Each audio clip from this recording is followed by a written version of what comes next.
Lightweight, magazine fed, select fire, intermediate cartridge, and shoulder fired. These are the core principles of the most versatile and lethal weapons in history.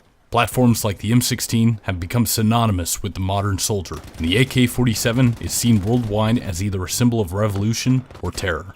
These assault rifles changed how war is fought, but they can all trace their designs to a single weapon made in World War II, the SturmGewehr 44. Today, we will be looking at what made the STG so iconic, so lethal, so damn influential, and why it almost never came to be.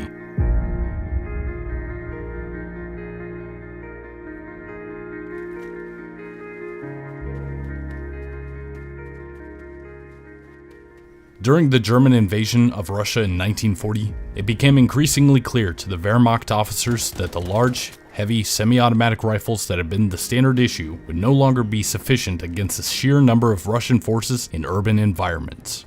Submachine guns like the MP40 could be used, but lacked the long-range capability that was often required on city outskirts.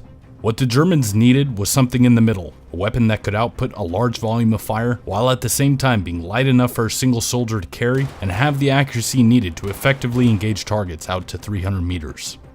This need for a compromise between mobility and firepower led the German Ordnance Group to develop a new cartridge to meet these requirements.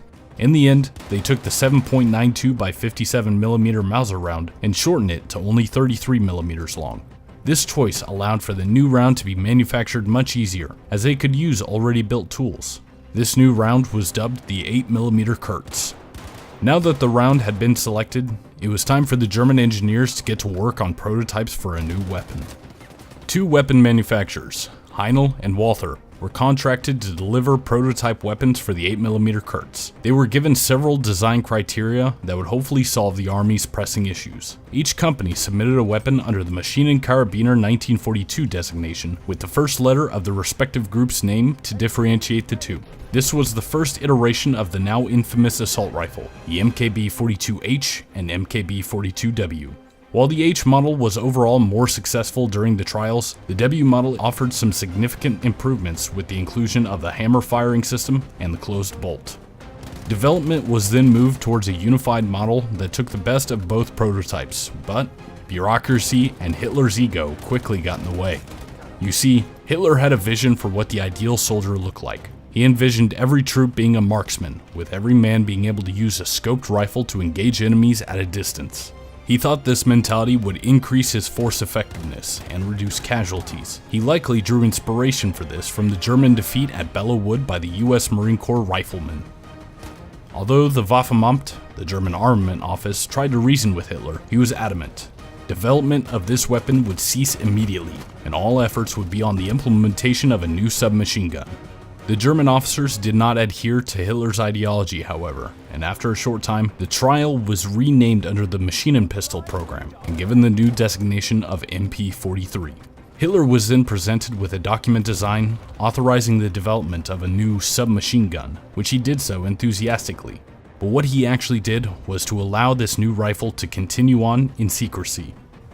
It was in this stage of development when features of the rifle were being tested and scrapped. This included the removal of a bayonet lug, rifle grenade attachments, and a base for a high-power optic. This weapon was slowly drifting away from everything else like it at the time. Early in 1943, Hitler discovered the ruse and ordered the development of the weapon to halt. However, shortly afterwards in March, he permitted the program to continue for evaluation purposes, and in September of 1943, after the weapon showed overwhelmingly positive results, Hitler ordered for the weapon to be developed into a finished state, ready for mass production.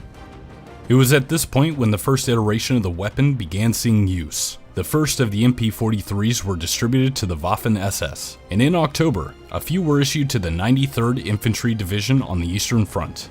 As the weapon was nearing its final state, it was once again changed designation to the MP44, and demand for the new rifle from the Wehrmacht generals was overwhelming.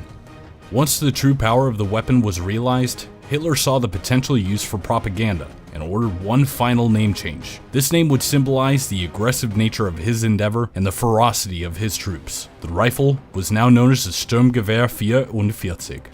Mass production of the rifle began immediately.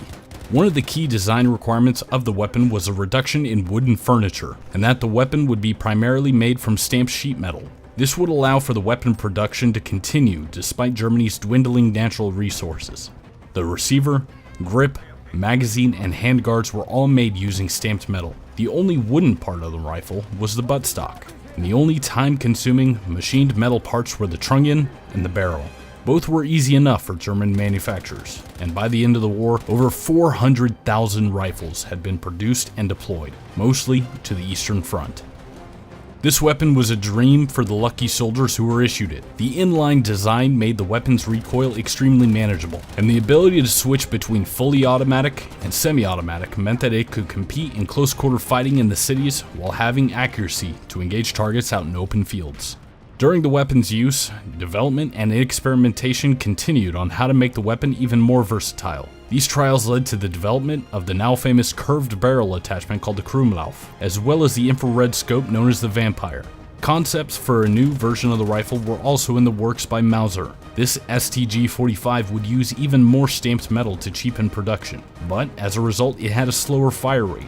A semi-automatic gas-delayed blowback version of the rifle was also pushed out last minute as a way to arm the German population against the encroaching Allies. This would become the SturmGewehr Gusslauf, often incorrectly referred to as the VG-1 Tech 5.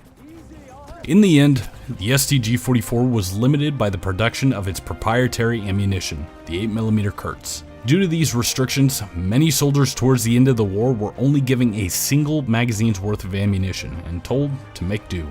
This meant that only one division, the 1st Infantry Division in Army Group South, was able to use the weapon to its full effectiveness, and even then, as a precaution, its soldiers were ordered to use the firearm in single shot only, save for emergencies. The impact this weapon had were immediately realized at the end of the war by the different nations. Russia had captured over 10,000 units and sent several to be studied by Mikhail Kalashnikov. Several countries adopted the weapon as their own, including Yugoslavia, the Czech Republic, East Germany, and even France used it in their French Foreign Legions. That is, until the AK-47 was introduced. Kalashnikov utilized all the concepts that made the SturmGewehr the powerhouse that it was in his new rifle, and this new behemoth became the most produced and prolific weapon of all time. Principles learned from the SturmGewehr program would also be taken into account in the United States' venture into such a weapon in the M16.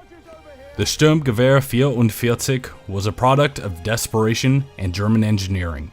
The concept of an intermediate cartridge, select fire, magazine-fed weapon proved to be one of the biggest advancements in firearm history.